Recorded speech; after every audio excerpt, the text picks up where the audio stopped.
This is a short demonstration to show you the power of the analytical tools. Here we are comparing two different periods. It can be any different periods, month to month, quarter to quarter, fortnightly, daily, half yearly, annual, whatever the preference is. Quick, easy navigation to compare any two periods. And then we look at some details of what is driving the distances. The main point here is that all key parameters that affect the business, in this case is brand, dealer, GSM, etc., but any key parameter can be compared, and any key measure, quantity, revenue, contribution, etc., can be shown for the differences. Let's go to a quick analysis of multi-product comparison. So when we have several different products, we want to compare how each does relative to each other, and therefore which ones to sell. Here I'm comparing brands focused on 58 GSM, which in paper industry stands for grams per square meter. So at 58, here's a comparison of all the products, and you can look at contribution across the board and see where discounting is driving a lot of the contribution, what should be sold, and you can even choose the different number of months where things should be compared. Instead of 3, you can do 6. Let's go to a waterfall to see how things are happening and the overall health of the business. You can look at the business in terms of discounting, in terms of how the customers look at it, and how the company looks at it. All right, and then when we want to compare maybe a couple of different waterfalls, we can do that as well. And let's see against 2 different months. Let's perhaps see against 2 different quarters. And similarly, you can even compare 2 different states. We'll show you that. It's an example of analytics that can be built, customized to your business to see how the health of the business is doing.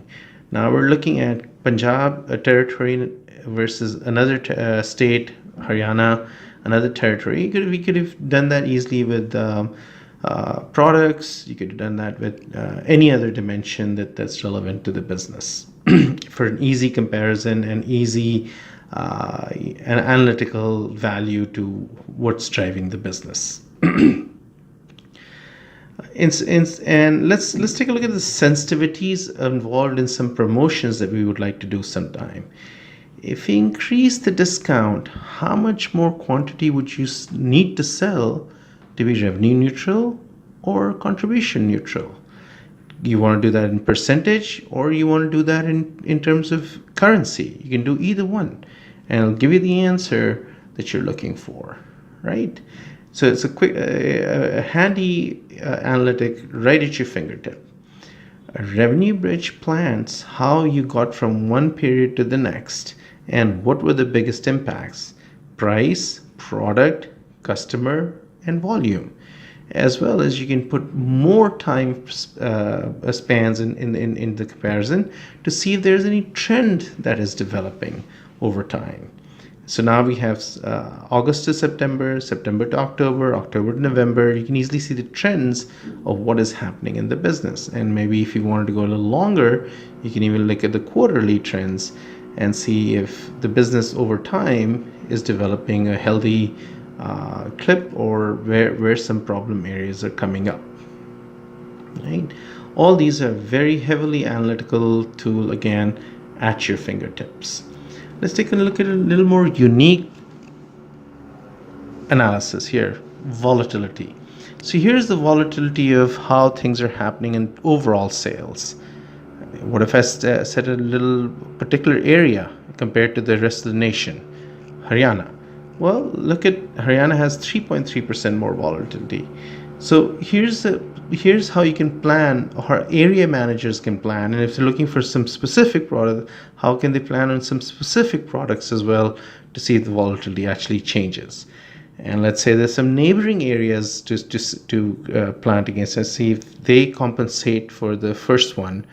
You can do that as well. A great tool for planning out sales, for putting in how volatility can be used for reducing the cost to service the customer. Here there's a forecast. All the ones in the green are your actuals. The one in the orange is the forecasted amount. Suppose you want to do some extra advertisement, you could do that, and the calculations can be developed to tell you exactly what the forecast should be. And that tells you that, right? And you can go down to any particular product, in this case, let's say a bottle size of 750, to tell you exactly what's going on in the forecast. So these are all just some examples of the tools that are available to us to get some very strong analytics available to you.